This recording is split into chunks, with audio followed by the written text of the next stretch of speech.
Welcome back to the supreme banking classes. मैं हूं mister Harish Barapatre, managing director and faculty at supreme banking classes, Manish Nagar, Nagpur. तो आज का जो ये वीडियो मैं आप लोगों के लिए बना रहा हूं, जिन्होंने प्रीलिम्स क्रैक किया, जिनका प्रीलिम्स क्वालिफाई हुआ था और ये मेंस एग्जामिनेशंस के लिए जो 10 तारीख को जाके अटेम्प्ट करने वाले, लिखने वाले हैं मेंस एग्जामिनेशंस, उनके लिए ये स्पेशली वीडियो बना रहा हूँ मैं। सबसे पहले तो congratulations to all of you those who have cleared the SBI clerical prelim examinations successfully.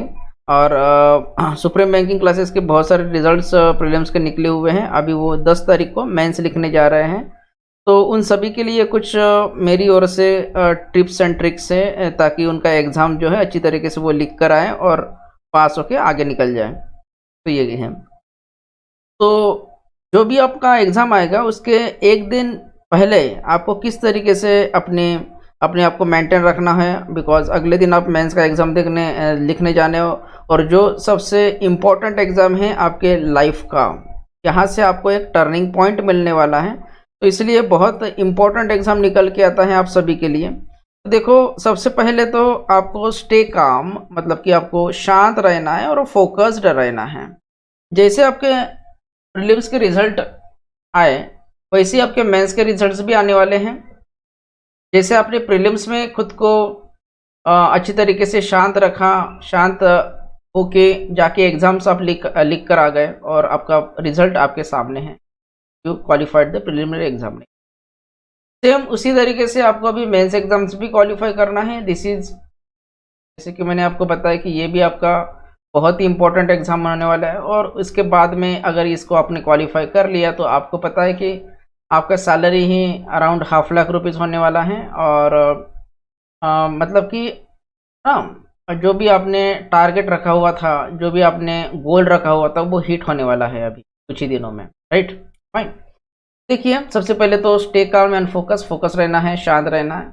उसके बाद में आपको क्विक रिविजन करना है, hardly 2 to 3 hours, maximum 2 to 3 hours आपको रिवीजन करना है। जो भी आपके सब्जेक्ट्स आप देने जा रहे हो, वहाँ पर जो भी सब्जेक्ट्स के एग्जामिनेशन, जो भी सब्जेक्ट्स आप लिखने जा रहे हो, उनको थोड़ा सा 2-3 घंटा मैक्सिमम टू मैक्सिमम आपका क्विक रिवीजन होना चाहिए। सबसे पहले क्वांटिटेटिव एप्टीट्यूड, जितने भी शॉर्टकट ट्रिक्स आपने सीखे हुए हैं, जितने भी फार्मूलाज आपने वहाँ पर सीखे हुए और इम्पोर्टेंट कॉन्सेप्ट्स आपने सीखे हुए हैं क्वांटिटेटिव एप्टीट्यूड इस सब्जेक्ट के, उसको आपको सबसे पहले रिवाइज करके जाना है। इसमें आपको DIs, उसके बाद में जो ही quadratic equation, number series, simplification, word problems, जितने भी आपके 12 से 13 वर्ड प्रॉब्लम्स तो मैंने अपने क्लास में आपको सिखाए थे।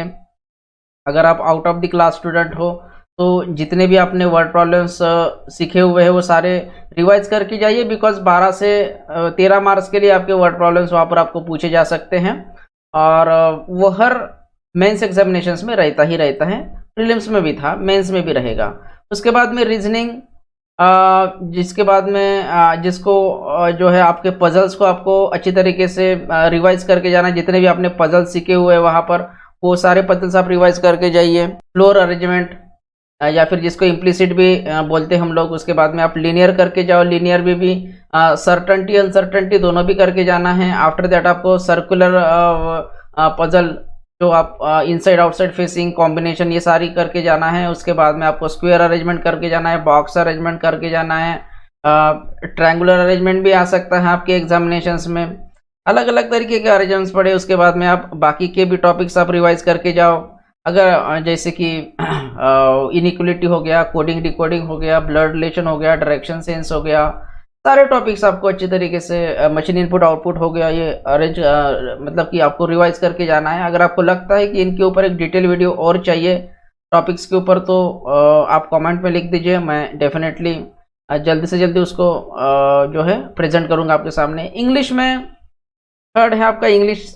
तो इंग्लिश में आपको जितने भी आपने ग्रामर्स के रूल सीखे हुए हैं, RC सीखा हुआ है, रीडिंग कंप्रेशन, ये आपके 10 मार्क्स के लिए आता है। वोकेबलरी जितनी भी थी वो सारी वोकेबलरी आप रिवाइज करके जाओ, ताकि आपको वोकेबुलरी का काम आए। जैसे कि आपके रीडिंग कंप्रेंशन में, आपके क्लोज टेस्ट में, आपके सेंटेंस रीअरेंजमेंट में, वर्ड स्वैपिंग में, जितने भी इंग्लिश के टॉपिक्स है उसमें वोकेबुलरी और ग्रामर सबसे इम्पोर्टेंट रोल प्ले करता है। आफ्टर दैट जनरल और बैंकिंग अवेयरनेस है ना, जो GK होता है उसमें जनरल बैंकिंग अवेयरनेस आपको पढ़ के जाना है, जिसमें करंट अफेयर्स भी लास्ट 6 मंथ्स का करंट अफेयर्स आपको पूछा जाएगा, और उसमें भी स्पेशली आपको फोकस करना है बैंकिंग और इकोनॉमिक न्यूज़ के ऊपर। ठीक है, बैंकिंग और इकोनॉमिक न्यूज़ के ऊपर आपको स्पेशली उस पर फोकस करना है, ताकि अच्छे से आप आपका एग्जाम्स लिख के आ जाओ और आप क्वालिफाई कर जाओ।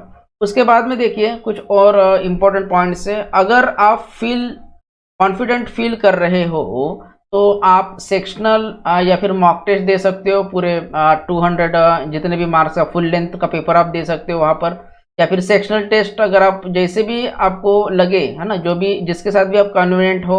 एक तो सेक्शनल के साथ में कन्वीनियंट हो तो उसको दो, या फिर मॉक टेस्ट, इट्स ऑप्शनल। ठीक है, ये कंपलसरी नहीं। अभी तक आपने अटेम्प्ट किया होगा, बट अभी 1 day before the examination it's optional, है ना। जितना ज़्यादा से ज़्यादा रेस्ट हो सके उतना रेस्ट ले लो, और मॉर्निंग में आपको एक मॉक टेस्ट अटेंड करना है, और आपको एनालिसिस के ऊपर फोकस करना है। परफॉर्मेंस से भी फर्स्ट प्रायोरिटी आपको एनालिसिस पे देना है। ठीक है, हो सकता है उसमें कम मार्क्स अगर आते हैं तो उसमें आपको डिप्रेस नहीं होना है, नर्वस नहीं होना है। एनालिसिस पे काम करो उसके टेस्ट के, और आगे बढ़ो। अभी देखिए आपको एग्जाम्स को जाते समय कौन कौन सी चीज़ें वहाँ पर लेके जानी है। तो आपका एडमिट कार्ड का प्रिंट आउट लगेगा, वैलिड फोटो आईडी। ठीक है, ये ओरिजिनल और जेरॉक्स दोनों भी रखेंगे आप। उसके बाद में फोटोग्राफ, ट्रांसपेरेंट वाटर बॉटल आप रखो पेन लिखने के लिए। ये सारी चीज़ें वहाँ पर परमिटेड है, तो इसको आप रेडी रखो अच्छे से। उसके बाद में सबसे इम्पॉर्टेंट है स्लीप वेल। जब तक कि आप अच्छी स्लीप नहीं लोगे वहाँ पर आप फ्रेश फील नहीं करेंगे। तो कम से कम 6 से 7 घंटे की स्लीप लेना है, और लेट नाइट आपको जगना नहीं है। Okay, late night study marathons नहीं करनी। अब तक कि आपने कर लिया, अभी हो गया बस। और उसके बाद में जब आप एग्ज़ाम डे पे होंगे तो कम से कम 1 घंटा पहले वहाँ पर जाके पहुँच जाओ। शांत रहना है, पैनिक नहीं होना है। अगर कोई सेक्शन वहाँ पर टफ पूछते हैं तो पैनिक नहीं होना है। देखो, सेक्शन अगर टफ आएगा तो डेफिनेटली उसका कट ऑफ भी कम जाएगा।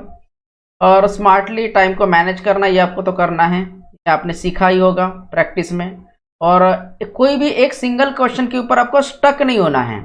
कोई भी एक सिंगल क्वेश्चन के ऊपर आपको अगर आपको वहाँ पर पता चलता है कि ये क्वेश्चन के लिए मेरे को थोड़ा सा ज़्यादा टाइम लग रहा है तो उसको रहने दो, आगे बढ़ो। बिकॉज वो भी करने के बाद में आपको 1 मार्क मिलेगा, दूसरा क्वेश्चन सॉल्व करने के बाद भी आपको 1 ही मार्क मिलने वाला है। तो उसमें स्टक नहीं होना है। ठीक है, आगे बढ़ना है।